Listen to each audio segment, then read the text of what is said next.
This episode is brought to you by Ardan Labs Education. Sign up today to learn advanced concepts in Go, Docker, Kubernetes, Terraform, and more.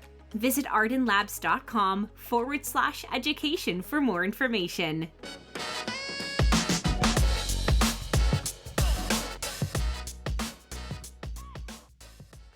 Hi, I'm Bill Kennedy, and welcome to the Ardan Labs podcast. And today our special guest is Jeff Levin, all the way from Alaska. How you doing, man? I'm good. Pleasantly kind of warm and enjoying what's left of non-snowy winter, but I'm also anticipating snow. So I'm just in like a good spot, and enjoying Alaska things. November just started, and if you're not watching the YouTube, Jeff is dressed like he's cold, which is really odd for me because he lives up there and it always looks like it's summertime when I see him, but not today. Today you look cold. I think it's like a mindset thing, right? Like to me, it's not that I'm cold, so I'm wearing a hoodie. It's just like it's fall, so I'm wearing a hoodie and a beanie. They're just comfy clothes. It's just the beanie that's throwing me off there. I kind of I remember I grew up in New York and I went to school in upstate New York. So the one thing I do miss is all my fall clothes. I had some really nice like shirts and rugby jerseys and things like it's all gone, right? So a little bit, it's nice to have a day or two dressed like that. I moved to Miami because I hate being cold. So there we go. All right, fair enough. Okay, a couple things before we get kind of started in your journey through tech. Give everybody a general sense of kind of like the tech you've been working on for the last year or so, like what you're doing now. Yeah. So recently I was working with a startup that was doing cloud identity attribution and management. So basically you would hook up this service to your AWS account. They would scan your IAM users, privileges, roles, and do attribution to basically see who's doing what in your account. So that's what I've been working on most recently. Prior to that, I was working on a SaaS company. So I've done low-level stuff with Docker, high-level stuff with Ruby on Rails. I've done front end, I've done back end, but most recently I've been focused on back end development and took a foray into TypeScript, and I can't wait to get back to Go. So nice. Okay. So that's where Jeff is now. But I want to put you into the time machine and send you all the way back, and I want you to share with us that kind of first memory that you have working on a computer, whatever that is, the first memory that pops in your head, and try to give me a general idea of how old you are. Maybe we can, what year did you graduate high school? That's always a good marker for me. Yeah, so I'm 31 now. I graduated in 2007, and I was actually a year early. I went to an alternative high school and graduated early. So that was its own funny thing, and I'm sure we'll get to there soon. Early is like 16 early or 17 early? Yeah. I was 16 when I graduated. Wow. Okay. And that's 2007, you said? Yep. So go back. What's that first memory that you have working on a computer? So this is a funny one because I don't know if I can actually remember back this far. And I might have just had this memory incepted upon me by my parents. But apparently I was 4 years old. We had a computer that was running MS-DOS. And it was back in the days where it would boot into DOS and you'd have to type something else to actually boot Windows. And my mom had this puzzle game called Seventh Guest. And apparently at 4 years old, I was like infatuated with the computer and hopped on there and had somehow memorized the commands to log in, boot up Windows, and start Seventh Guest. And I didn't know the alphabet at this time. So that's like what I was told. I don't remember this actually happening. But apparently that was me from like a very young age. As I got a little bit older, I was obviously more sucked into like games and stuff, but I took a funny tour, and we'll get to that, I'm sure too. So that was the earliest memory, was apparently hacking into my parents' computer. But you don't remember that. That's coming from your parents' memories, right? Yeah, but I always had like weird stuff like that with me and computers happening, or video games, like just anything that was electronic or blinking, cable modems, cable boxes. It didn't matter. I loved it all. So I guess maybe one of the most impactful that I remember, besides just general playing video games, was looking at like HTML and CSS and stuff in like 6th grade. So this is, oh man, I guess this is like 2000, 99, 2000, somewhere around there. Are your parents technical? Like, do you think this technical aspects of your DNA come from your parents, or you just don't know? So that's an interesting question, because now, absolutely not. But that being said, my grandfather on one side of the family was super into ham radio and worked for a telecom. And my dad actually was very close to completing a degree in electrical engineering and ran an alarm installation company on the East Coast before he moved to Alaska. So the interesting thing is that he was like very into like circuits and analog stuff, but when he got up here, he chose like the complete opposite path. So I didn't grow up around those things, but I was inherently attracted to them for whatever reason. But when my dad moved here, he was into fishing. He started gold refinery. He opened a bed and breakfast. So like I somehow was attracted to all this stuff. Maybe it is in the genes, in the DNA. I'm not sure. I think it is. You were born in Alaska, though, right? I was, yeah. I was born here in 1990. So, one question, it's not a technical question, but I'm just curious. Like, being born and growing up in Alaska, do you feel like you're in the United States or just part of the United States? You're so far away that even I have a hard time remembering that you're in the United States, but you're not in the, like, how do you feel? Are you in or just part of the United States? Okay, so this is a funny question, because like being born here, you don't know what's normal or what's not normal. And I remember like back in 2007, I flew to Miami. I took your course, Ultimate Go, and we were talking, and you asked me how long it took to get to Miami, and I told you it was like 18 hours. And that includes some layovers and stuff, but your response to that was like, I could be in India for that. And that made me laugh, but it was also one of those sort of reality check moments that I keep coming across, where I start realizing things are not normal. So I feel like I am from the United States, but when I travel abroad, the common thing I hear is that I don't act like an American, and I don't know what that means. When I go to foreign countries, I tell people I'm from Alaska. I don't say I'm from the United States. So like yes, but also kind of no. Yeah, I just find it really interesting that you're, I don't know. It's interesting just to kind of think about. I mean, and what's strange here is that like time moves differently in Alaska because we're so connected to the seasons. So like you'll see this window over here. And as we're talking, right, keep in mind, it's 9:15 in the morning. I woke up before the sun came up. And it will come up while we're hanging out talking, and it'll be down by 5 p.m. And this is November, so it's going to continue to get darker. But I think that we experience a connection to our seasons maybe more deeply than other parts of the United States and parts of the world. So like our schedules and how we orient ourselves around time and the weather is totally different as a result. Because in the summer, in June, specifically in Anchorage where I'm at, we're at a lower latitude. So the sun doesn't come up and stay up, but it's not that far. So it'll be dusk all night and never really get completely dark. And so what we find is like in the summer, there's like 2 to 3 months of complete chaos. So everybody is outside, they're doing things, everyone's gone every weekend, they're out fishing or hunting, and they're sort of, a step back from work, and that's like socially accepted and necessary.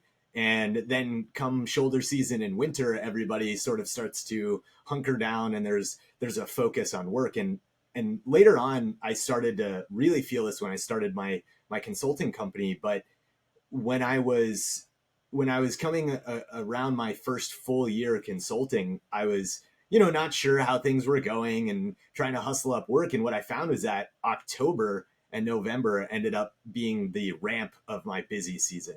And basically from the moment that we start getting shoulder and fall weather, September, in all the way until New Year's, I was just on like a dead run working. And that's just the cycles up here. So everyone really sort of follows that. And then come January, there's like this big lull where everyone's like kind of hunkered down. It's past the holidays. And then, come like February, like the second week in February, a funny thing with the light happens where the sun is actually penetrating the atmosphere again. And so all of a sudden we're getting sunshine on our skins and there's vitamin D and everyone just starts vibrating with all this energy because they haven't seen the sun in so long. And so then the cycle starts again. Right. And so I think that time where we have sort of the darkness and there's no like, oh my gosh, it's sunny, I need to go outside right now, is kind of where I started to really kind of dial in my comfort with technology because, it's like, well, what else am I going to do? I'm going to play with computers. I have to get back to your youth here, but it almost seems like your economy up there isn't really attached to the U.S. in terms of, right? Because you're talking about a working schedule that I don't experience at all here. So how much of your economy up there is actually tied to, I want to call it mainland U.S. I don't know what to call it. What do you call the other 48 states down here? So we call them the lower 48. Yeah. So this is a tricky question, right? So let me first start off by talking about landmass, right? Like Alaska is huge, and you can pull up one of those maps of how many states fit inside Alaska. We have more coastline than I believe it's the rest of the entire United States. So like Alaska is unfathomably big. Like I still do not fully understand it because I live in the section where the road systems go, and that's like a third of the state, right? Like I haven't experienced everything that's here. So the economy here is really interesting because it kind of boils down to three sectors. We have military, oil and gas, and fishing, and then sort of everything that supports those sectors. There is some university, there's some funding, some research. A lot of that's tied to the DoD. A lot of that's tied to stuff that needs to be tested or developed in the climate up here. But by and large, the majority of our economy is related to those things. And all of those things are in turn related very much to seasons and the weather, right? You fish in the summer. If you're doing DoD research that might require, studying permafrost, you're going to do that probably sometime in the summer and sometime in the winter. If you're, military and you need to get construction and build infrastructure, that's all going to be done in the summer. So it's definitely on a different cadence than the rest of the United States. But we also don't have a lot of people, and that makes things interesting as well, because the entire population of Alaska is around 750,000, right? So the largest landmass, one of the smallest populations, and like the requirements of the jobs up here mean that you're traveling a lot. So people who work oil and gas, a lot of them do what's called a hitch. So they go up to the North Slope, which is up in the northern part of Alaska, and they'll do that for 2 weeks, and then they'll come back for 2 weeks. There are a lot of military people who will get stationed here for like 2 years, and they come from places like Miami, and they're like, no, I absolutely hate the cold. I'm out of here as soon as I can. And so they don't end up staying. And then there's people who are fishermen and fisherwomen, and they come up and they'll fish all summer, and then maybe they'll snowbird somewhere else, and they'll go stay in someplace sunny and warm. But more often than not, they go to ski towns in the States, which I think is really funny. Or at least the people close to me do that often. So there's that seasonality is sort of like embedded here. And it's weird because like even Anchorage is like 250 or 280,000, but there's never that many people here at any one time. So we laugh a little bit in Florida that there's very few Floridians. Like everybody's at some level moved into the state, right? Like I was born in New York, but it seems like where you are, there'd be a lot of people who would would have been born there, right? Like you kind of transition in and out, but if you're living there, is it a majority of people that were born there? No. I mean, it's weird. I'm in a bubble because I was born here. And so what I've seen happen is that there's sort of this exodus of people who, they like graduate. They're like, I can't wait to get out. I'm going to go to college. I'm going to live somewhere else. I'm going to go see the States and live in cities. And some people really like that and thrive there, like there's sort of a joke that when you go to college, you leave to meet other Alaskans to be friends with. And then what I'm seeing now is that over the last like 3 to 4 years, a lot of those people are realizing, they like the lifestyle that you get in Alaska, and that they want to be here. And I think it's one of those things you don't notice what you have until you've left and lived somewhere else. I mean, I see moose regularly, like walking around in the afternoon, right? Like it's Halloween. Moose love pumpkins. So if you want to see a moose, like carve a pumpkin and leave it outside your front door, and like there's probably like an 80% chance or something if you live near any green belt in Anchorage that a moose will stop by and give it a nibble. And that's a big animal too, right? And it's an aggressive animal if you're not careful, is it? Yes and no. For the most part, it's like give them space, they give you space. It depends on the season and if they're calving or not. That's the big one, is like stay away from a mom with a calf. And then you have like the adolescent males who are like a year old, and they get aggressive during rutting season, which is kind of funny. They do like a lot of bluff charges, and it's its own thing. I guess I'm like hearing myself describe it, and it's still kind of terrifying. But when you've been around it enough, you kind of know the behaviors to look out for. So they're like very large dogs, and you respect them and give them distance, and they're all good. Very large dogs. All right, let's get you back. I got to get you back in the time machine here. So by the time you start high school, right? You're 14 years old at that point. What is your main interest in activities? I imagine that a lot of it is outdoor kind of stuff. What are the big? Are you doing sport? Like, what is the big sport there? Like, tell me who Jeff was at 14 and kind of where your interests were at the time. There are these little like sort of cliques you plug into, and at like different, like kind of what your parents are into, right? So I would say that like Nordic skiing, cross country skiing was sort of like a clique. Then there was hockey. That was a big one. And so I grew up playing hockey until I was maybe 12 years old. And I think I told my parents I didn't want to play anymore.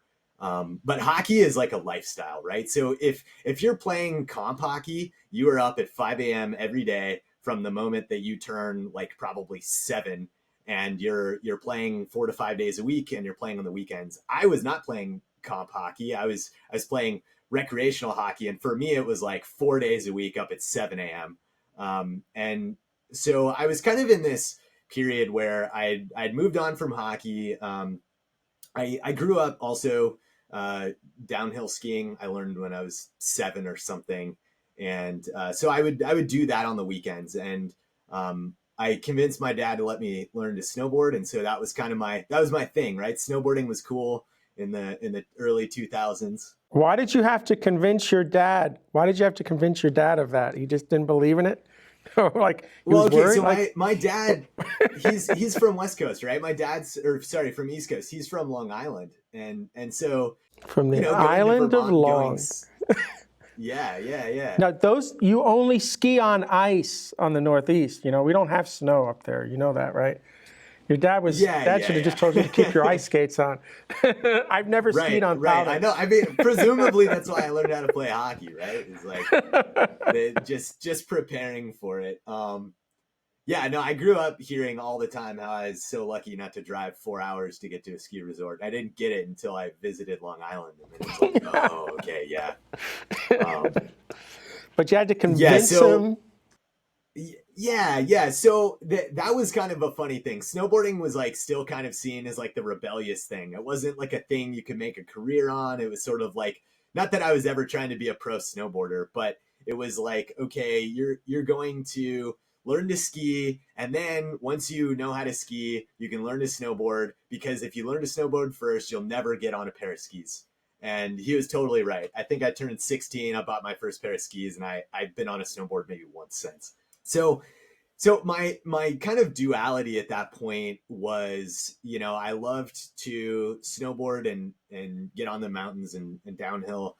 And then I also played a lot of video games at the time. And this actually turned out to be like a really critical moment. So my parents lived in different places, and so one of the computers I had at one parent's house could play World of Warcraft, and one of them could not. And this turned out to be really important for me because basically what happened is World of Warcraft comes out, I think this is 2003, and all of my friends within the span of a week become completely addicted to it.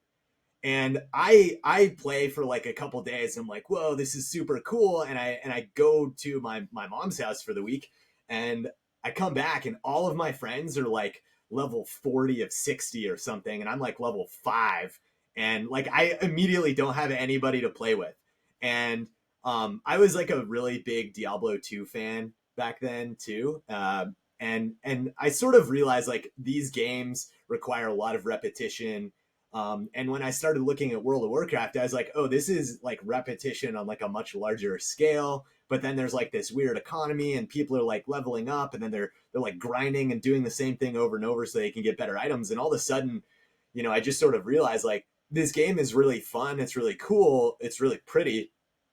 But also like I'm watching my life pass me by, and all of my friends are playing this 40 hours a week plus, all day on Saturday and Sunday, and then basically the moment they get home from school.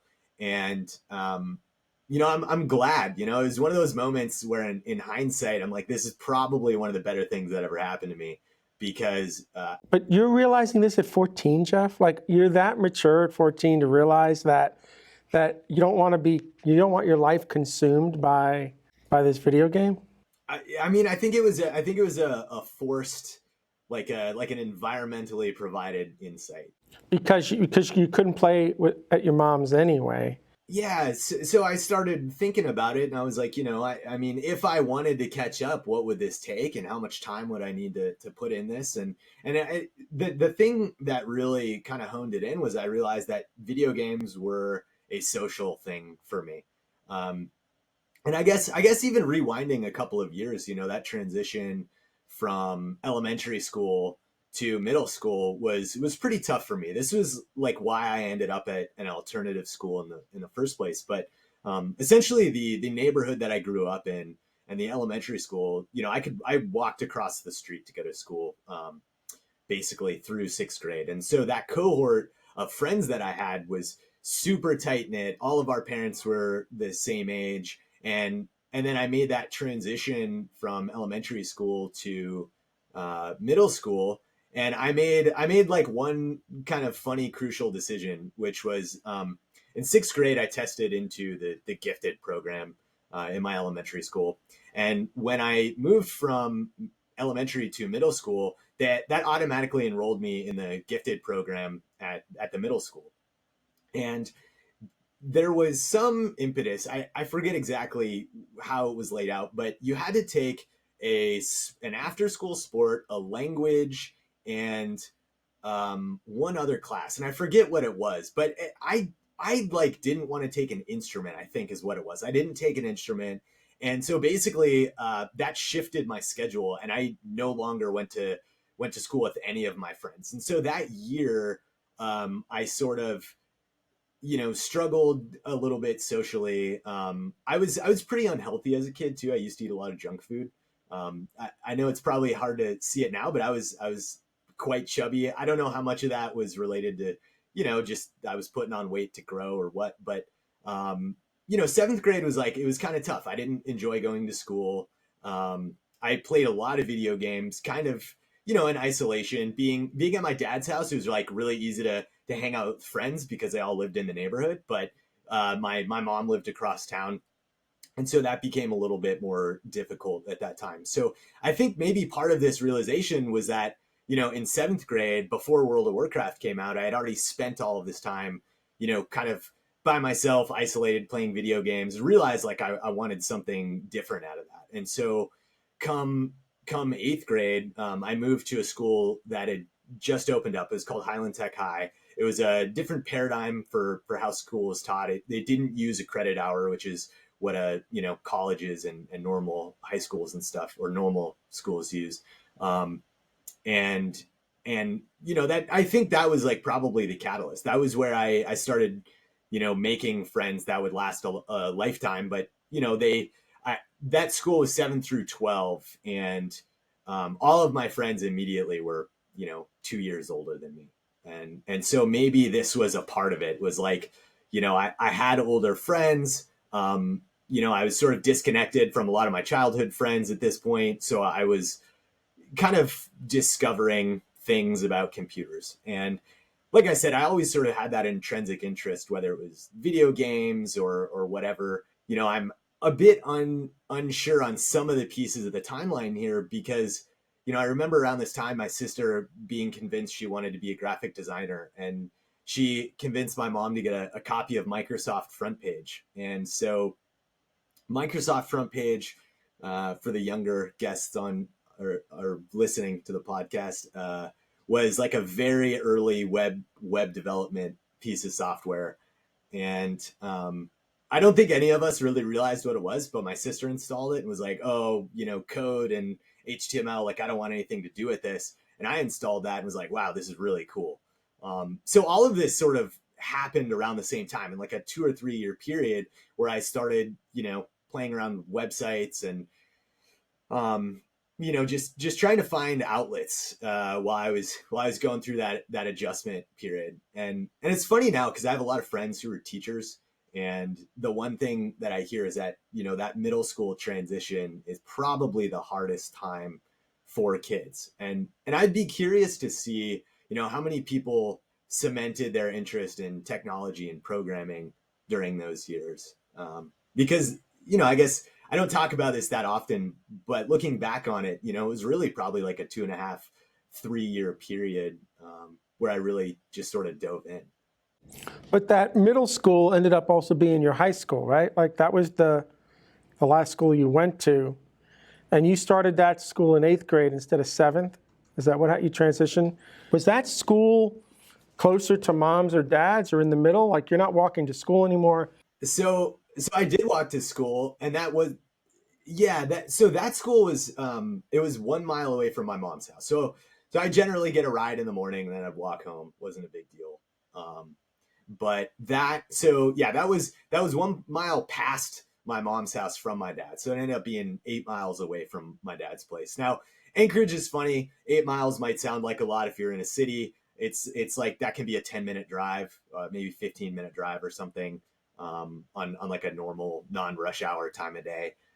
So it wasn't that far, but like geographically, right? Like, you go from all your friends being in the neighborhood to going to an alternative school where it was a lottery to get in.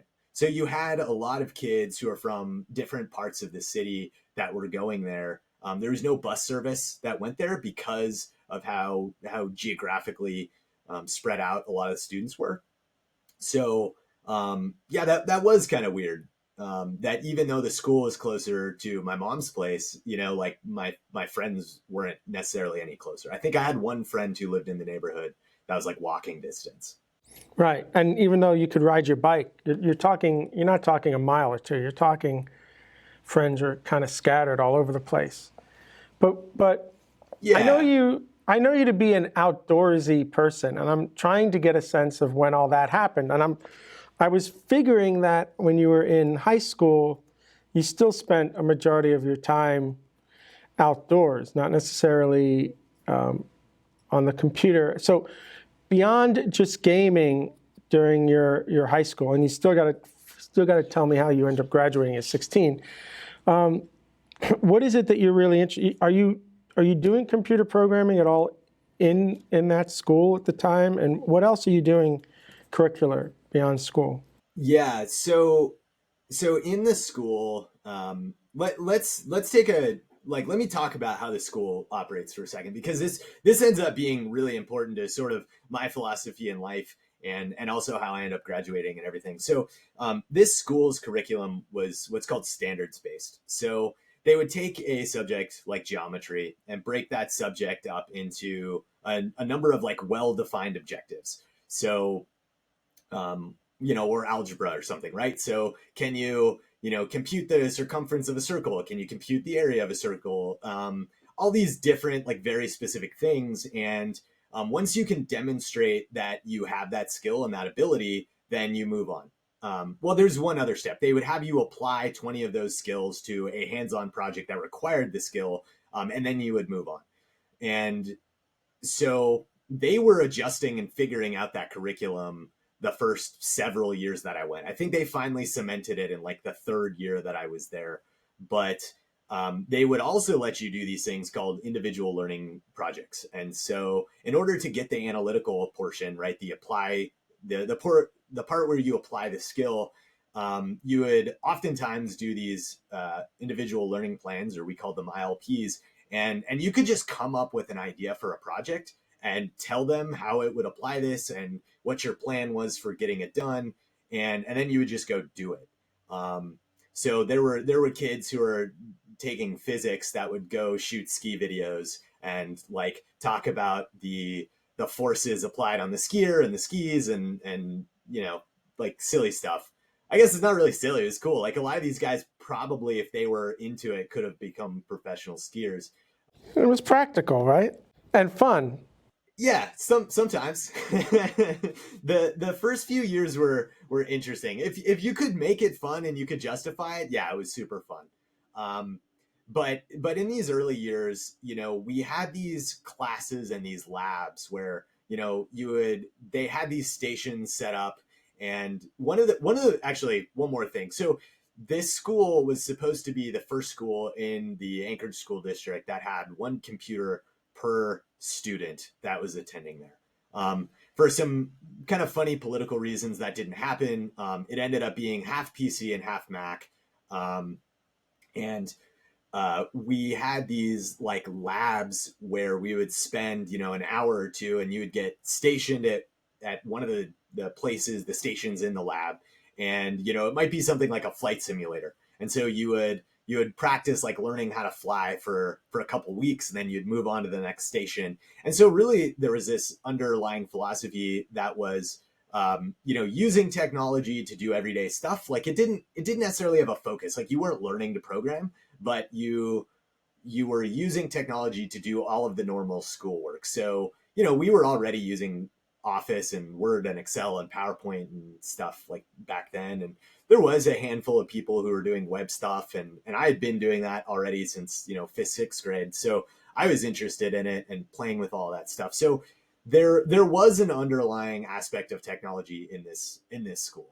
That aspect plays into why I ended up there in the first place, right? Is my parents are like, oh, we've got this kid. He's not necessarily doing great in middle school. Like socially, it's weird. Like, people don't necessarily understand him or like why he's so into technology. So we're going to send him to this school where they use technology in everyday life. And we'll see if that changed anything. And that wasn't like they were going to send me. That was my choice too.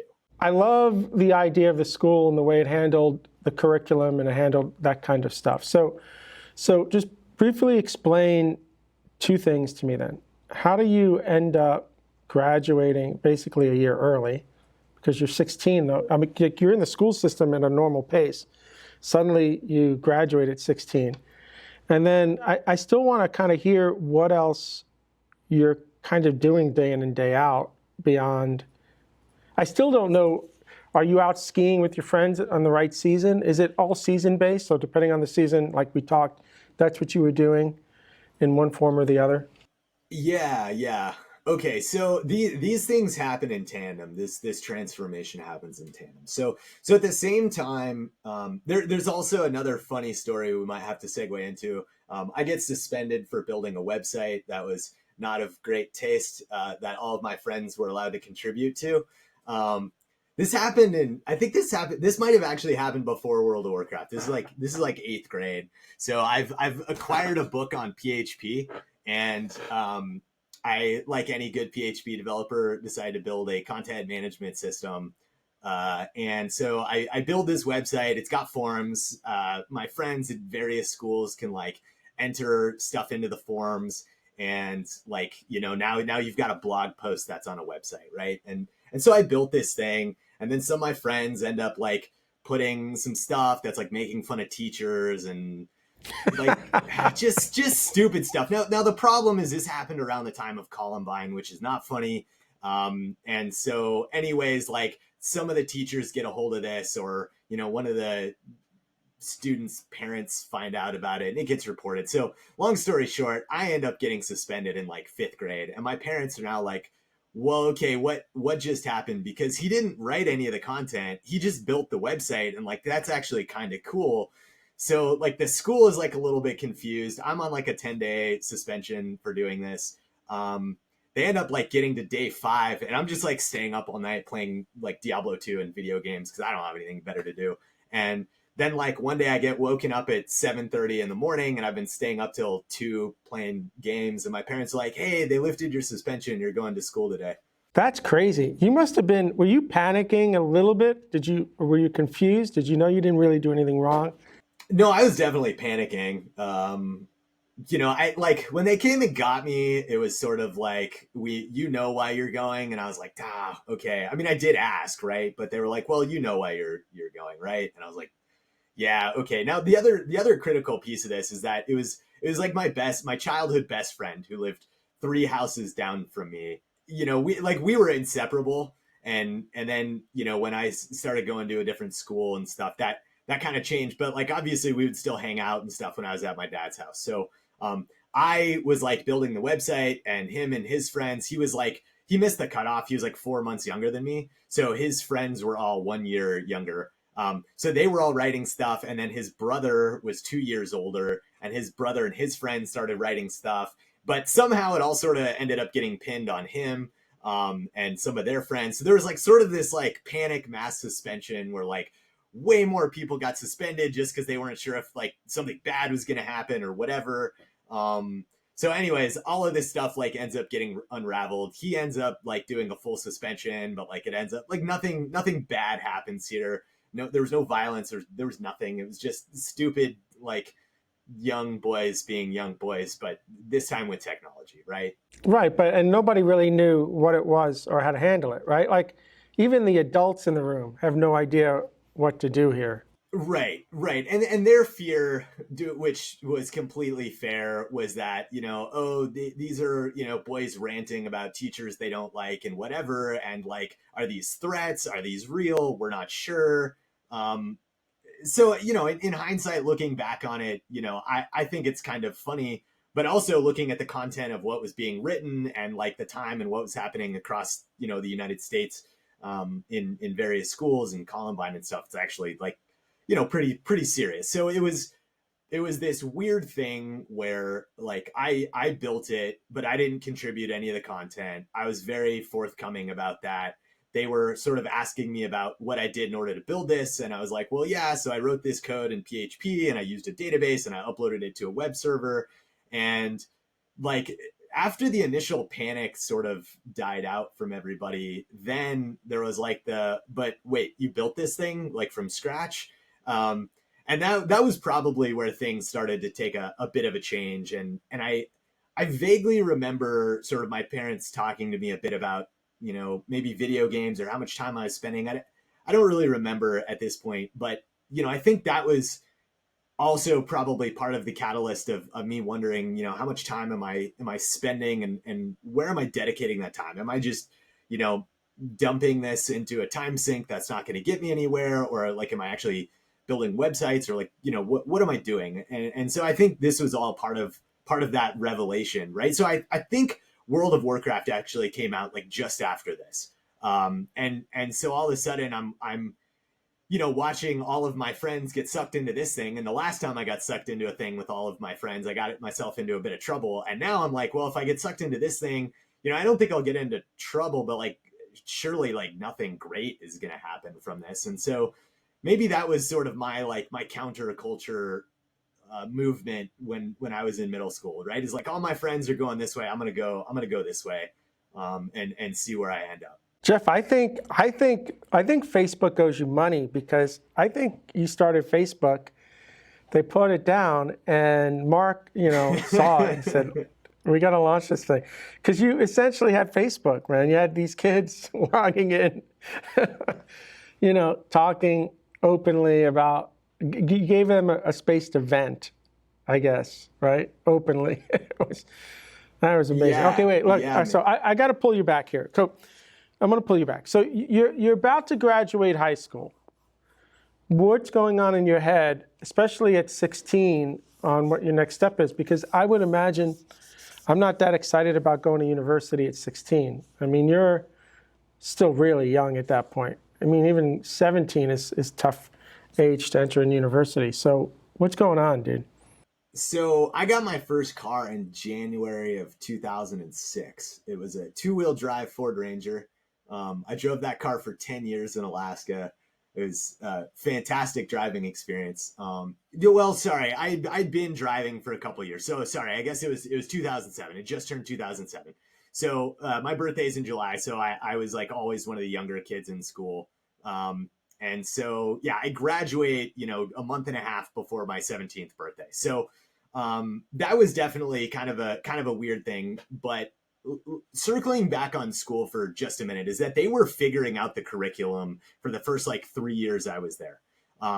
So they didn't really know, what all the levels were, how would this translate back to a normal school. And so because of those curriculum changes and also this sort of underlying message that, if you've got a problem child, send your kid here. Now, this wasn't like a school for kids who have dropped out or something, or weren't succeeding, or, had been reprimanded, but that was sort of like an underlying message. And so that's sort of what happened, was a lot of kids who were having trouble in other schools ended up here, when in reality, the idea was motivated kids who don't want to be here forever, you should send them there because they can make their high school experience sort of what they want out of it. So I ended up more on that end of the spectrum. And there was a pretty select group of people who I think kind of felt like that. But during that time, nobody really knew okay, well, we've got all these standards. How do we actually graduate? And there wasn't, in a traditional school system, it sort of pushes you forward and you get things done and you pass your classes. In our school system, it was well, if you don't do anything for a year, that's on you to make that back up, or you're just not going to graduate in time. And so what we were seeing was the first year that we had people who could graduate, only a handful of them were on time. And there were a handful who were late, there were a handful who were on time.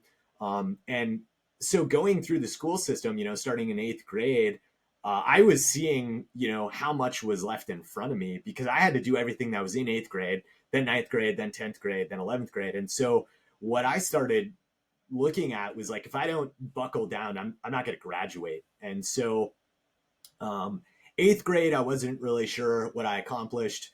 9th grade, I started seeing if I don't start doing some stuff now, I'm not going to graduate by the time I'm a senior. And 10th grade was when they really locked in that curriculum. And so I sort of knew what I needed in order to get done. So I wrote a letter. I sat down with the vice principal and, my advisor for school, and basically was hey, I want to, all my friends are, in the next division up. So there were 3 divisions, 7th and 8th, 9th and 10th, 11th and 12th. All my friends are in the next division up, and I don't feel like I'm getting enough done. Can I stay at school for an extra hour per day and jump in on the division, either division 2 or division 3 classes, so that I can take, the upper level English and writing and history and science, and then also take my own English and history and writing and science. So there was a year there, I think it was 10th grade, where I was at school from 8:45 to 4:30. And that was also another thing, is that I've never really been a morning person, presumably because I stayed up all night on a computer. And so, having a later start time, I think, was really beneficial for me at that age. So basically I was already thinking, okay, I'm not going to graduate. I need to do a bunch of stuff to catch up. So I made that happen for myself. I had to petition the school to let me do it. It was all good. We had after school strategy game clubs, which I would kind of run and host. and, play Warcraft 3 and Civilization and stuff like that. But a lot of times I would end up either programming or just like hanging out. I ended up running the network there at the time. That was all Microsoft Active Directory. And I want to interrupt you for a second. I want to know where the motivation came from, because whatever it is, can we bottle it and give it to a complete generation of high schoolers? Because I got a high schooler in my life right now who looks for every reason to procrastinate, including talking to the adults, because that's obviously better than doing homework. So where was this drive and motivation to get high school done coming from when you're 15, 16 years old? It's just not normal. It's not, I want to say normal, that's the wrong word. It's very unusual for someone that age to get that motivated, in my experience. Yeah, I want to say that it was a carrot or stick situation, right? And fortunately at the time I had the right framing to give me the stick, because I honestly, think that's what I needed. Prior to that, I only did what was really interesting to me. But when, I started looking at this and I had everything laid out, I had the roadmap of where I needed to get to, all of a sudden I realized, like, okay, well, the school's not really doing it for me. I need to do it for myself. And I didn't want to be somebody who was, 18, 19, doing an extra year of school because I didn't apply myself earlier on in the process. And that became really important. I think it's easy for any kid to pick something up that they're interested in, maybe that they have a bit of talent, and just start fiddling with it. And maybe that's sort of what I was doing from a technology perspective. But from school, that was definitely more just like, I could see the roadmap, and if I don't do this, it's not going to happen. And I'm watching, seniors who are getting to the end. They've got 3 months left. They're on a dead run. Their teachers are trying to push them through the process to get them over the line so they can graduate on time. And I was looking 2-3 years out, and I just said, if I don't, buckle down now, I'm not going to get there. But get there was graduating high school. So you must have had some notion of what you wanted after high school. Like that was a finish line, and I see it. But at that point too, some light bulb must have been in your head, because what was it? Why were you racing to that finish line, right? Because that's what you're doing now. You're like, I'm going to get there. I see other kids not getting there. I don't want to be that kid. But that must have meant that there was something more special after that. So what were you thinking you wanted to do after high school that made you get to the finish line as quickly as you did? It's funny hearing you say that, because I don't think I did know what I want. And like, I end up kind of floundering a little bit in college because of it. So sort of like there's like a funny punchline in this story, which is that because I end up graduating early, I get a scholarship to the University of Alaska. And that lets me go to any of the schools here. There's kind of 3 segments. There's University of Alaska Anchorage, there's University of Alaska Fairbanks, and then Southeast, which isn't right like one big campus. It's sort of a connection of campuses. But yeah, essentially I end up with a scholarship there that I didn't have to use, but obviously it made financial sense to do that. And I think from my family, there was sort of a latent expectation that you were going to go to college and get a degree. And maybe that was something, I think that's something that's common for, most of America at that time. This was before, college prices had gotten super crazy. They were already pretty crazy, but they were definitely starting to go up even more then. And so, I think it was more just like, I see this thing in front of me, and if I don't deal with this now, I'm not going to make it. And then I'm going to have to figure stuff out. So I think this also factors into the carrot or stick analogy, right? Which is that, had I been running towards something, I probably would have just kept on going in one specific direction, but I didn't necessarily know what that thing was. And so really, I just wanted to get over the objective and the barrier that was directly in front of me at the time. So what do you do in college? So what do you do? What do you do in university? Now, you're 16, you take the scholarship, It's expected of you to go to university. It was the same in 1987. It wasn't like you just went into the job market.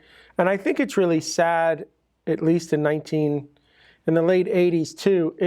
I'm not going to say my parents made me feel this way, but there was this sense, at least where I grew up, that if you didn't go to university and went into a trade, you were like less of everybody else, which is the dumbest thing on the planet, because if you're looking for a quality of life and a career, and right, like at the end of the day, I need a plumber, an electrician, and a roofer, and I want the very best educated of those people, right? Like this dumb mentality we have, at least we had back then, is horrific, right? And I'm getting a sense that you're sensing the same thing in 2007. It was like, no, you're better than that. You're going to university. Whoa, whoa, whoa, whoa, whoa, whoa. So did you feel, I guess, pressured to go to university, but you didn't know what you wanted to study? Yeah, exactly. And, I knew I was interested in computers. Programming was not big here. It wasn't, I didn't hear about tech companies. I had an introduction to Ruby on Rails in maybe 2009, 2010. And this, like, keep in mind, I've already been programming for 5 years. Ruby on Rails was introduced like 2007. So, I was not connected to technology. And up here, if you wanted to be connected to technology, that was almost always through systems administration. So you're doing networking, you're managing Active Directory, you're installing and setting up laptops. And so I kind of detoured into there. And I'd been building websites for little small businesses around town as like my side hustle. Making this transition, I think I wanted to be an outdoors person and like an athlete, but like my parents were very much not that. So I, found my own path there. I worked at REI, which is like an outdoor store that sells skiing and snowboarding equipment and bikes and all sorts of stuff. So that was like my high school job. And so basically I ended up graduating and I'm kind of trying to figure stuff out. And I visited the University of Reno, and that didn't resonate with me. My parents were like really trying to get me to look at the Oregon Institute of Technology. I didn't end up going. I really didn't know what I wanted. And I think that was like kind of that interesting transition. That was like the second transition for me within that age group. And so I basically just started going to school. I figured, okay, well, like I've got some time. I'll start taking my gen ed courses. And so I hop in.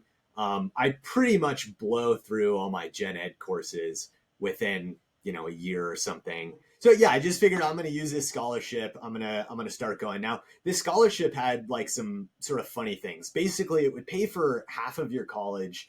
But you had to be fully enrolled. You had to take 4 classes, and you had to maintain a GPA of maybe like a 2.5 or a 3.0. And this is like the first like outside of school experience where I realized my like carrot or stick analogy starts to hold, is that for whatever reason, like I enroll in all these classes. I don't understand how college works, or like getting into classes before everyone else enrolls, or that they fill up, or dropping a class at the last minute to switch, or any of this stuff. So I ended up taking, like some lifespan psychology and like some of these other classes and stuff. And they're all like cumulative classes. So you accumulate points throughout the end, and then there's a maximum number of points you can get, and that determines your grade at the end. Well, halfway through, we've only had an opportunity to earn so many points. And so I look at my GPA, I'm like averaging all D's or something. And so I'm like freaking out, right? I'm like sweating. And then, so and then I have to meet with an academic advisor, which isn't related to my grades. It's just, if you have this scholarship, they want you to check in periodically. So I go and do that. And then, I basically end up just like putting my head down and graduating with like a 4.0 that semester. And keep in mind also, like the grading at my high school is not the same. So, the grading in high school, basically passing was an 80%. And then the only way to get an A was like to teach another student the skill that you had just learned. So even like making that transition from like projects, standards-based objectives, where you're finishing this thing and then moving forward, to going back to a traditional credit hour system where like you sit here for 3 months and at the end of that you get a grade, was like a pretty big shock to the system. And I don't think that I realized I was struggling back then. But it definitely was a weird adjustment period. And so during this time, I'm working at REI. Sometime around the age of like 18, I end up getting like a real tech job. I'm a sysadmin for a native corporation up here. They've got offices in Point Hope and Virginia Beach. I end up like running the network for that company. Wait. You're in university. You're doing these classes. You're 18, so you're 2 years in. You're working at the outdoor store because it's allowing you to connect at some level with the outdoors and the nature. And then suddenly you jump jobs and you take it with this company, this native company. You skip too much here because I want to know, how did that job even show up in your radar screen? What made you apply? Did you feel like you were even qualified? Like, did you decide after that you didn't need university? I don't even know if you graduated university yet. So tell me a little bit how that job kind of presents itself to you, where you decide to take it, or at least interview and apply. Yeah. So much of this in hindsight comes back to the high school I went to. So we had these extracurricular categories of standards we had to do. So there was technology, personal, and professional, right? So professional being stuff like, oh, you need to learn how to write a resume. Technology being like, can you build PowerPoints and do presentations? And there's some overlap with professional. And then personal is like, do you know how to manage yourself? And can you take care of other people in some sense? So think about, PE. Are you learning about nutrition and food? And again, how you want to accomplish these things is sort of up to you. And in the winter time, there was this ability to do like a 2-week intensive in January. So, I did like outdoor survival classes where we'd go into the woods and build snow huts and sleep in them overnight. But in the technology category, I was like leaps and bounds ahead of everyone. So like I'm like 14 or 15. The network guy leaves. They end up looking for anyone who can help out because the school is having some like weird budgeting things because it was a charter school. That's its own other story. But anyways, I end up like helping them out with the network. And so I develop sort of these skills to do it. But on the side, I'm also trying to figure out, well, what else can I do in technology? And I've already kind of maxed out all of these skills. So level 6 in all of these was considered graduating in all of the categories, whether it's math or anything else. And so I started taking certification courses. So I got my A+, I think when I was like maybe 15 or 16. And then I started working on getting my Network Plus around the same time. I never took that test just because I realized like, so much of this is just memorization. It's not the application. But I end up meeting somebody in that class who gets a job at this company, and they're looking for somebody, and they end up like reaching out to me. And this ends up being like a pretty common theme for me. I don't know how many resumes I've ever sent in, and gotten hired just from a resume. It's always been communication with other people. And that's interesting because I don't like go to events looking to network with people. I'm pretty driven by personal communication. And, that's been the thing that's gotten me most places in life. And I've been pretty fortunate because of that. But that ends up being, how I end up over at this company is somebody from that A+ class gives me a call and says, hey, we're looking for somebody. We don't know anyone. Are you interested in applying? And I say, sure. So I go in there, I interview, and I get the job. And it's double the pay that I'm making at REI at 18. So, and I'm living at home, right? So I'm saving most of this money, which is really nice. Let me ask you a question here. We got to keep moving the story forward here, okay? Because we got time. But every time I ask you a question, it goes back to that high school. Every time I ask you a question, it comes back to the high school. And every time I go back to the high school, I feel like you had less and less of a childhood. Do you feel like you had a childhood at all from a teenage perspective, a teenage childhood? Because I don't know how you did all of that work, your certifications, building the websites. What were you doing when were you playing? When were you outside on the ski? Like you maximized I feel like you had to have almost maximized every minute of daylight and and time while you're there. I just really quickly, I want you to think about that. Like, do you feel like all you did for those 3 years was like work? Or do you feel like, I don't know what the question is. It's wild to me. For whatever reason, I don't think I ever felt like I had this like period of time that I just like never had responsibilities. And I don't know why that is. I never had that like early period in my 20s where I just sort of like did whatever I wanted and like traveled the world or whatever, like took a gap year. I did take gap years, but like they always kind of felt like tumultuous to me for some reason. Like I was like stressed out if I wasn't moving in a direction. And I think that's probably like an underlying aspect of this is that like I really don't like being in a position where I'm not making progress in some direction. And that ends up coming back in my early 20s. I'm going to change the words you're using. I think I start to feel guilty if I'm not being productive. If I'm just lounging around and not doing something, I start to feel guilty. I have this need to be productive. And it's not about what I did yesterday. It's like, what did you do today? Which sometimes hurts because every once in a while, somebody that loves me has to say, Bill, it's okay for you to just watch TV today. Like, stop, just do it, And I'm getting the same sense from you. It's almost like this guilt that if you're not being productive in some form or another, then you're doing something wrong. And that's kind of what I'm getting. Yeah, and I mean, I think that probably has a lot to do with my upbringing. Like I said, I'm sort of like the black sheep of my own family. I have a very small family. We're all fairly tight. I talk to my dad every day. My sister lives in Vegas. I talk to her all the time.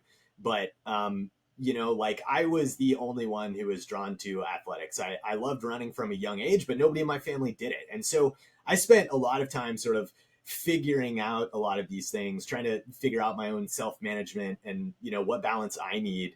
And so I think you're probably not wrong in that I definitely felt this need to be maximizing that time.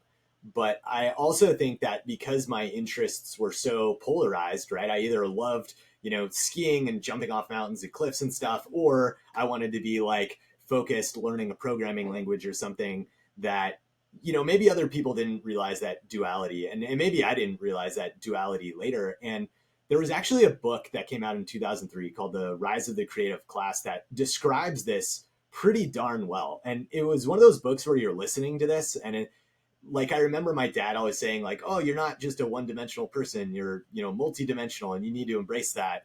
And then I listened to this book and it goes on to describe that people who do highly intensive, like mental work tend to love really repetitive sports, like long distance running or like long distance road biking and stuff, which like that was my hobby, was mountain running for like years. And now it's road biking, and there's something that draws me to this. And so I think when you're like on the outside looking in, right, you're like, okay, this person is on their computer all day and then they turn around and they get off their computer and they go ride their bike for 3 hours.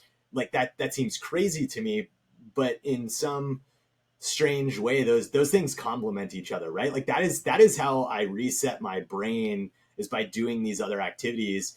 And for me, that was always like the meditation, right? Is that like, I'm in my brain all day and then doing this other thing allows me to be in the physical world for the rest of the day, right? Like you're physically in your own body, you're doing these other things, you're getting fresh air and oxygen. And so I guess that, if you're not accustomed to that, right, this comes back to the Alaska thing, this like duality of like, okay, I play as hard as I possibly can and like barely sleep all summer. And then in the winter, I'm like catching up on Netflix and binging whatever it is I'm doing or binging on computers. Maybe those are all sort of those factors. So I don't know that it's like I missed that childhood experience. I think I was maybe just quite absorbed in that duality. That's fair. I just remember when I was your age, I was kind of doing everything other than trying to be productive, right? I just wanted to be out with friends. I just wanted to play. I just wanted to, whatever it was, I wanted to do everything but the academics. Well, that's me. Yeah. I think that framing is part of the problem though, because I don't think you need to be productive all the time. I think you need to have hobbies that are inherently productive. And that's something that I've struggled with is like, on days where I am tired and I feel like I'm not getting anything done, my sort of go-to is like, oh, I need to build a plan and buckle down. But, also just looking at myself, to me, I had to have the self-awareness to realize like, oh, I'm an inherently motivated, productive person. I like to do things that move me forward. So like if I am having an off day, maybe I need to embrace that I'm having an off day or like try to figure out why. Like, did I not sleep enough? Did I have a couple of drinks last night? Did I over exercise and I'm just in a brain fog? Did I eat something that wasn't good? So, I think for me, it was always like I was kind of trying to figure that stuff out, but I don't necessarily believe in like always being productive. Like I think, you can open up a code editor with no intention and play. I don't think you have to always be building or working on something. And I think I do tend to gravitate toward that productive aspect. And in my case, I think that isn't the healthiest mindset to always have. All right, look, we got like 15 minutes left here, and I got to get you out of university here. So let's just kind of speed up a little bit. By the time you're about to graduate university, which is maybe what, 2011, 2012, you're still working for that company doing IT support. So are you thinking now as you finish your degree, or what did you get your degree in, by the way? What did you end up majoring in? Yeah, so I'll speed through this real quick. So I'm at that native corporation for 1 year. My high school, the one thing it did lack in, it was great in reading, writing, comprehension, not very great at math and science. So I'm in university. I take CS 101. I'm learning Java. I hate it. I don't really understand like the object-oriented stuff and like weird class inheritance and stuff like that. And it just never really resonated with me. And I also started looking at what it was going to take to graduate with a degree in computer science. And I had always I was never like a math brain person. So that was always going to take work. So when I got to university, I had to start at like one level below college algebra. And so I started working my way up through there. So I do end up taking a gap year. I quit this job for whatever reason. And I end up being enrolled in one class and I've got a season pass to the local mountain. So I end up skiing and that one class is math. I start looking at this and I realize, okay, I need to get to calculus just to come into computer science. And I don't want to take math for 2 years before I can meet the prereqs to start taking upper level programming. But also this just felt very like theory heavy and not practical. And I didn't understand how that was going to be applied. So a friend of mine says, hey, I'm bailing on CS. I'm going to management information systems. I end up going over there. That ends up like being probably one of the best things that I ever did. It's very much, it's applied instead of undergrad and gen ed classes being, all science and math based. They're all accounting, finance. So all of a sudden I'm building an understanding of how to apply these courses. There's analysis, there's databases, there's web programming, there's, it was ASP.NET stuff. So that ends up being great. So I end up skiing and goofing off for a year. I start MIS. I get a job at a new company that's a small nonprofit. I end up doing everything for them. So I'm running their IT. I build them a CRM.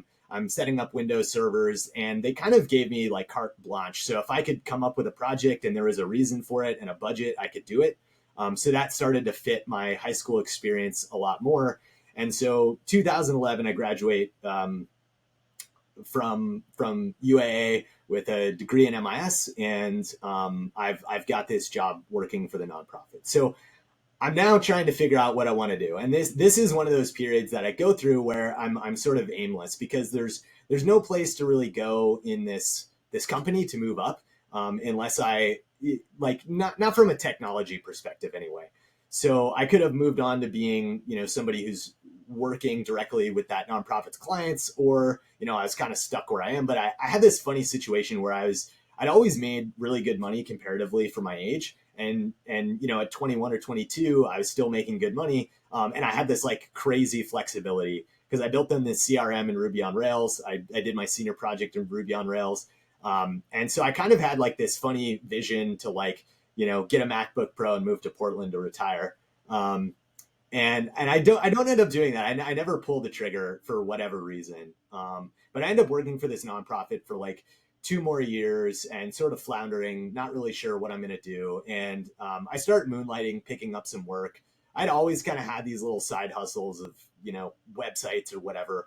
So I start moonlighting. There's a whole other crazy story in here with the company I'm moonlighting for. But long story short, I burned myself out and I decide I'm going to go to Indonesia for a couple months with some buddies who are,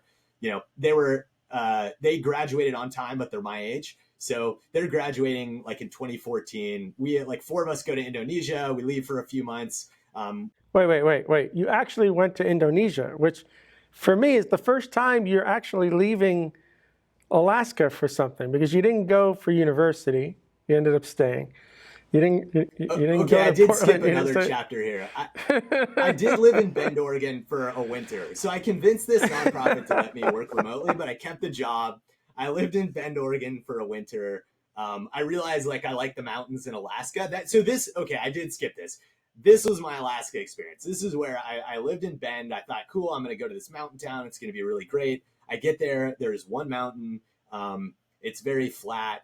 There isn't enough of the thing that I like to do. And it's like just kind of a small town. It's like too small for me. I wanted the ability to like get out and have more access to backcountry, which is kind of infinite here. This is where I started realizing how special Alaska was. Is I was like, I can just head up in the mountains and there's nobody, and I can like disappear. Where there, there's only 4 mountains that are really that accessible from within the town. So I come back, I continue working for the nonprofit, and then I decide like, okay, if I stay here, I'm never going to move forward with my life, and I'm not making progress. So I need to make this decision to move on from that job. And then my friends convinced me to go into Indonesia with them. So how was Indonesia? 2 minutes. How was that life-changing? Was it what you thought it was going to be? It's a completely different world. Completely different world. So it was life-changing for like a bunch of different reasons that I hadn't expected. But the thing is again, like toward the end of the trip, I remember I was just like, I kept having dreams about mountains and being cold. And like, I know that the idea of being cold sounds awful to you, but to me, who's like born here, it being 95 degrees and sunny every day, like it was great for like a week. And then I started getting super restless. What I found was during that time when I enjoyed myself the most was like, we got our like dive certifications, our like advanced dive certifications. And there was this guy named Brindley who is an ex-professional rugby player. And so he was used to like tourists coming through who are like on their honeymoons and stuff. And then you get like 4 of us. We got a fisherman, we got an electrical engineer, we got me, we got a guy who we always joke he's like a diplomat, but he got a degree in history. He's now an electrician. So we get there and we're like inherently interested in diving for the sake of diving. So we're like learning knots. We're like moving mooring blocks underwater. And that was just like another thing where I like realized about myself that like I'm happiest when I'm learning and engaged in something. So we just, we spent 2.5 months there. The 10 best days by far were the days where we were diving twice a day, learning all these new skills. That was a blast. So I ended up coming back from there. And I sort of realized like, okay, I need to like figure out what I'm doing. So I get an apartment on my own. First time living like totally on my own. I'd lived in other places with friends and roommates, but I decided to get my own apartment. And then I'm like, okay, I need to figure out how I'm going to make money. And I'm not really interested in any jobs up here. I could go work for a consulting firm doing programming stuff, or I could go work for like a big engineering firm doing some programming stuff for them. But none of that stuff really resonates. And so I start just like hustling up whatever IT work that I can get. I'm running cables through ceilings. I'm fixing WordPress websites, kind of whatever. And I ended up finding this niche, building WordPress websites, doing like wholesale web development for advertising agencies. So I'm not really like what I would consider now like engineering or programming, but I'm still like working with code. And I end up building a business out of that. Through that, I end up discovering that's like 2000 what? That's like 15, this is 2015. Or sorry, 2015, 2005. 2016. Yeah. Okay, I was going to say, no. yeah, okay. You got it right. Yeah. I want to, because we got like 10 minutes left, and I wanted to touch base on, we could have a whole nother podcast. You got so much here. At some point, you start to realize that there's a need in Alaska to bring work in on the outside. At some point, you realize that, you have a talented community of engineers, developers, and the work isn't necessarily all in Alaska. I want you to talk to me about that over the next 5 or so minutes, like the realization and some of the things you started to try to do to solve that problem. Yeah. So 2015, I'm trying the whole work from home thing. I'm going through another, kind of personal adjustment in friends and stuff. And that's a whole other thing. But I ended up getting an office at the co-working space or renting a desk. And so I'm there, I'm working. There's like one other guy who kind of does some programming stuff. One of my clients ended up being a law firm. I ended up building some apps for them. And all of a sudden, I go from like doing wholesale web development to now I'm getting a chance to like build stuff for nonprofits. I'm building larger databases for food bank and stuff like that around town. And, I'm just realizing like I feel really isolated. And I start thinking about it and like, well, there's got to be other programmers here in town. And none of the people from MIS, like MIS is a weird degree because you learn how to program, you program for 3 years, then immediately go into management. So by this time, a lot of my other friends are already PMs and managers. They're not actually programming and in the weeds, or they're doing more like software implementation. So I'm still programming. I'm realizing this is the thing that I really like to do, but I'm kind of lonely. And so at this time, I'm like, okay, well, how do I get exposure to other stuff? I'm working on my own. There's got to be other programmers here. And I start initially trying to do this engineering stand-up. So there were several other engineers that worked at this co-working space, like mechanical engineers. We had a space, an aerospace engineer. So every so often, we try to do them like once a week, where we just get all the engineers who worked at this co-working space together and talk about stuff.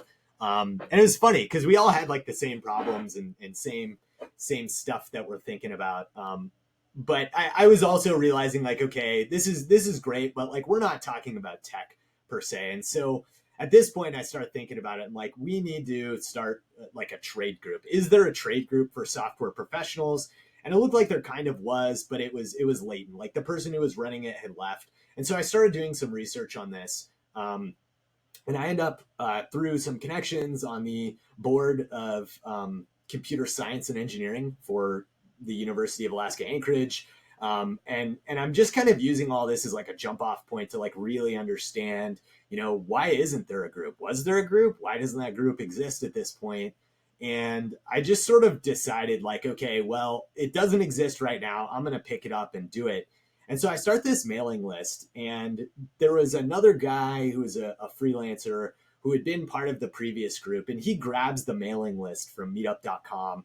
And it was called like AK Devs. And again, this is one of those things where like somebody starts a group, they run it, they get burned out, they drop it. Somebody else like hears about it, they pick up their thing and they take it and run with it. And so this was sort of my turn to pick up the ball and run with it.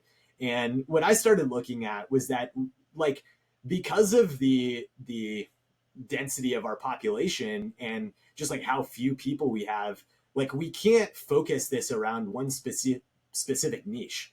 So like the AK Devs was like very much focused around like web development stuff. Well, okay, does web development work for somebody who's working in process controls for oil and gas? Does web development work for somebody who's working in video games, programming remotely?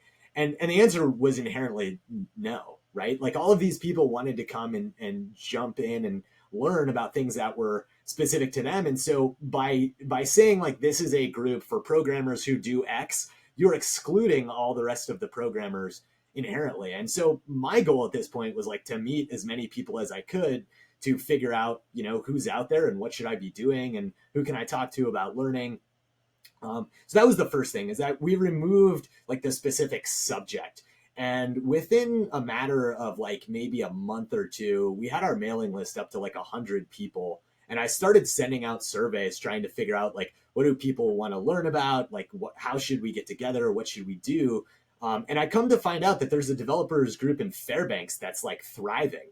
And it was thriving because there was a startup that had gotten some funding with some guys that were my age. And they like specifically made an investment and were like plugged into the university up there. And so they started their own group. And so I'm like, wait a second, we're in Anchorage. We're like 4 times the population of Fairbanks. Like, why don't we have a developers group? And like, you show up to one of their meetings, they have 30 people there. And so that was like this funny thing where it wasn't adversarial. I was just like, wait a second, if they can do it, we can do it. So I end up flying to Fairbanks. I go to one of their meetings. I talk to the guys who are running that, and they're like, oh, that's hilarious, because we looked at your group and we were like, well, Anchorage has a group. Why don't we have a group? And so there was like this whole funny thing that like, we'll have to continue this on the next podcast. But like, essentially, they looked at us and saw that we were doing something and they thought that they could do it. I looked at them and was like, they're doing something, we can do it. And then all of a sudden we had like this moment that clicked where it was like, this should not be a group that exists in one town. This should be a statewide organization. And so that's how we ended up with the Alaska Developers Alliance, was that we really just wanted to connect everybody in the state, because we realized like, if you try to cut this down or make it too specific, that you're not going to be able to get everyone bought in. But from this point, it all sort of snowballs. We start gaining momentum. We're doing meetups once a month, and people start coming out of the woods who have done crazy impressive stuff. There's a guy in Girdwood, which is a ski town about an hour away, who was like one of the core engineers that worked on Dragon Naturally Speaking's neural language engine, or for like speech to text stuff. And keep in mind, like, this is before this was ubiquitous with Apple and Google and Facebook, where you could just dictate to your phone. This is like $1,000 software that lawyers would buy to dictate instead of typing into a computer, or, you know, stuff that like assistive technology might use for somebody who can't type and can't use their hands. They would be able to dictate with the computer. So like at the time, this guy was like at the ground level of doing the research to understand this stuff. And he just like lived 45 minutes away. And I could like once we found him, is like, wait, I could just like pick up the phone and call him. It was funny. I came across him on Twitter the other day, didn't realize we weren't Twitter friends. And so I reached out to him and we had a good chat. But that was like this light bulb moment that went off, where I just sort of realized we've got this really disconnected, huge space that has people who are all looking for other people who do the same thing, and no way to get connected. And that was, you know, kind of the game changing moment for me. Was I realized like, wait a second, I've been feeling like I'm alone and kind of isolated and programming on my own. Everybody else is feeling the same way. And so we started kicking off this group, and within like 2 years, we were up over 400 members. And I started really thinking about it, and I just really started sending out surveys, trying to figure out, you know, what are people doing? Do they work local? Do they work remote? What are they interested in? Do they like their job? Do they not like their job? And it was really oriented, you know, a lot. I would say it was like 50% students at the time. There was a lot of people who are working full time, but probably, you know, just as many people who are looking for work. And that's where it really started to occur to me that like, we've got a big opportunity. And going back to Alaska's economy at the time, right? Like in 2008 was great for us because oil was crazy expensive, but this is coming off of the back of that, where we're realizing that oil is not going to sustain Alaska forever. So I'm kind of in the entrepreneur startup community, and there's a lot of talk about, you know, what's next for Alaska's economy. Are we going to survive after oil? And this is where I begin to really think about, you know, what's next for Alaska? What are we going to do for jobs? What are we going to do for work? You know, and remote employment seemed really interesting, because if our economy, right, is military, oil and gas, fishing, and natural resources, right, mining, logging, stuff like that, you know, all of that is focused on resource extracting and sending it somewhere else. Well, if we're educating people here, why can't we export knowledge, you know, and start doing value add stuff? So some of that is like, okay, we've got skilled workers who want to be in Alaska, who want to stay here, but don't necessarily have programming opportunities here, or working in software engineering. And then, you know, we've also got people who want to build products and you know, export products from here. And products being, you know, software as a service or whatever, you know, it could be one-time licenses. It didn't really matter. But, you know, all of a sudden I just start seeing possibilities with this. And that was probably the main catalyst. And I think around this time is when I end up getting in touch with you and we meet for the first time.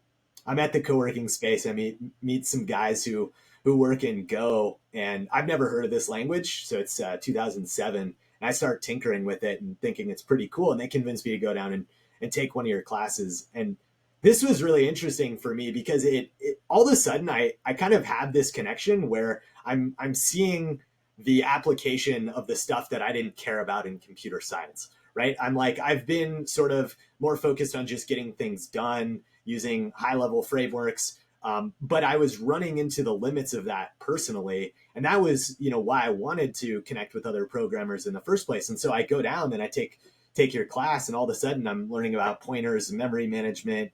And, those were some of the aha moments that like really started to progress me in my career. And none of that would have happened, if it weren't for this group, the Developers Alliance, and working at a co-working space and building these hubs.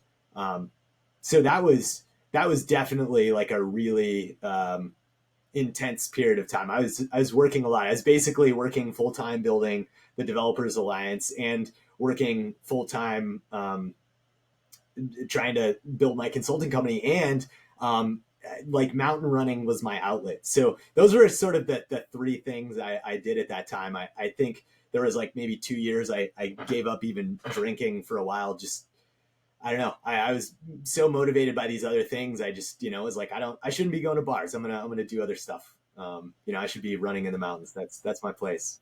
The world has really changed in the last 2 years with the remote. I mean, there was a time where you would have had to leave Alaska to get the jobs with the biggest tech companies, even on the West Coast, which is fine with your time zone, right?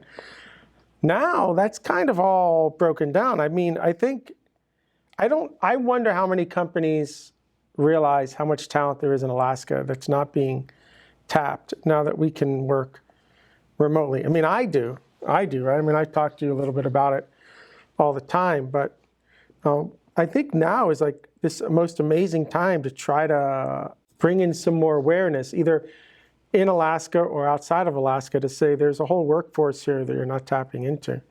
You still have the Alliance, right? Yeah, so this was sort of my big thing is I ended up running this for 4 years. And one of my core philosophies when I started working on this was that it couldn't rely on a single person, because otherwise it would die again if it was just one person doing everything. And so I was able to secure, some funding for the group. I wrote a white paper on, why this group exists and what we're trying to do in Alaska and the economy, bigger picture. I built a board and was able to eventually pass that on. We went through like 3 reorgs before we sort of figured out how the group should exist and run longer term. And I was able to pass that on last spring. And so we've got a new director, Andre Andrews. He comes from more of a security DoD perspective, and he's super sharp, awesome guy. So he runs that now. It's not a paid position. It's all still volunteers. We get a lot of our sort of energy from students at this point who are just getting into technology and Googling around and finding our group online and wanting to get involved and see what's happening professionally. So that's been really cool to see the heritage keep going. But one of the things we thought about with the economy was like, okay, if we've got 20 people who are all doing 6-figure jobs living in Alaska, that's a tax base. But more than it just being a tax base, these are people who want to be in Alaska who are now here rather than people who have been relocated to Alaska for jobs. And one of the things that we struggled within the organization was like, who our primary constituents were. And this seems like something that's sort of in the weeds, but keep in mind, we've got 100 active participants like every day, and we have 400 people on the mailing list. We have 400 people in our Slack group. Most of these people are in Alaska, over 90%. And so we're really trying to figure out, who do we serve? Because we're starting to have decisions that, are making people upset. And that just happens anytime you have an organization that gets to a certain size. And so where we landed was that the Alaska Developers Alliance is an organization for software professionals that want to invest in Alaska. And basically what we mean is that I don't care if you're here for a year, for 5 years, for 10 years if you die here. The point is that for the time that you're here, you're interested in investing in this place. And, some people love moving here and raising kids and then going back to lower 48. That's all good. But fundamentally, this group is about the people who want to live and exist here and make it a better place. And to me, I think that it's a huge asset for people to be working remote jobs, because that makes Alaska one step closer to being sustainable. And it also makes the programming community here that much better, because you're now being exposed to things that don't exist up here. West Coast tech, startups, new programming paradigms, working on niches that, would never exist up here, right? Like, there's no reason we would have like a hub for natural language processing in Alaska. Ironically, we do have a supercomputer up in Fairbanks, and that's a story for another time. But it's to me, it's honestly one of the best things that could have happened. And it's fun to look back at the white paper that the Alliance wrote, because one of our core things was that, at some point in the future, we're going to have a remote workforce that is here because of the opportunities that Alaska provides, and not that is here to, extract their own money out of the situation. And so the pandemic and COVID has been sort of an accelerator of that. And what I'm seeing now is within our Slack group, we've got multiple posts a week for work offers. There's a ton of side chat going. People are networking. Like, if I want a job at Google, Amazon, or Facebook, there are people in that group that I can just ping and say, hey, what's up? How do I get in the door? What do I need to do to learn? Do you guys have any job openings? And all of that stuff seems to be sort of the crux to getting in the door at those companies. If that's where you want to go, is like, if you send a resume, it goes into the void. But if I ping, Michael, who lives in Kenai or Soldotna or wherever, and he's like, yeah, man, I'll put your resume in. What are you applying for? Right? That's everything. And that's been so motivating and exciting to see that become a reality over the last, 4 or 5 years since this group was incepted. That, it's just cool to look back, even though I'm not the director. It's like, this was stuff that was set in motion 5 years ago, and it's now happening. And it's like, in some sense, it's kind of bizarre, because you never really feel like you're making progress in the moment that things are happening. But if you stop to, let yourself be bored or recap some of those things that you were doing years ago, you can really see that, like, this stuff does just take time. And if you're putting the work in, then the luck tends to come along with it. And that's just been a really cool experience to see that come full circle. That's brilliant. Okay, we're basically out of time here. We kind of rushed the top end, but I'm really glad we got to talk about the Alliance, because I want to make sure we get that in the show notes. So if companies are looking to hire, they could reach out to the Alliance as well and kind of advertise the people that they're looking for. Okay, Jeff, this has been an amazing hour plus. I really appreciate all your time here. Tell people how they can get in touch with you if they want to talk to you after listening to the show. Yeah, so I'm on Twitter. If you just Google Jeff Levin, I'm there. I think my handle, I actually have to look it up. I don't keep it on deck. I think it's just Jeff Levin or JA11-3 or something like that. But if you Google Jeff Levin, I'm on Twitter or Google, you'll find me. akdevalliance.com is the website for the trade group. Twitter handle Jeff Levin3, so I'm there. But akdevalliance.com for the trade group and the website. We would love people to come and recruit. So if you're interested, ping a message, info@akdevalliance.com to get involved. But otherwise, I'm pretty active on Twitter. So if you want to talk about Alaska or anything going on up here, shoot me a message. And I got to get back to Alaska soon. I had a great time the couple of times I was there. And I got to go to Miami, apparently. Yeah, I got to get you to Miami. So, and I've been to Alaska, so you got to make the trip to Miami now, and then I'm going back. That's all right, deal. I'll go next. You come up here after. All right, that's sweet. All right, so thank you all for listening to Jeff and I over the last hour plus. This is the Ardan Labs podcast signing out, and hope to see everybody again real soon.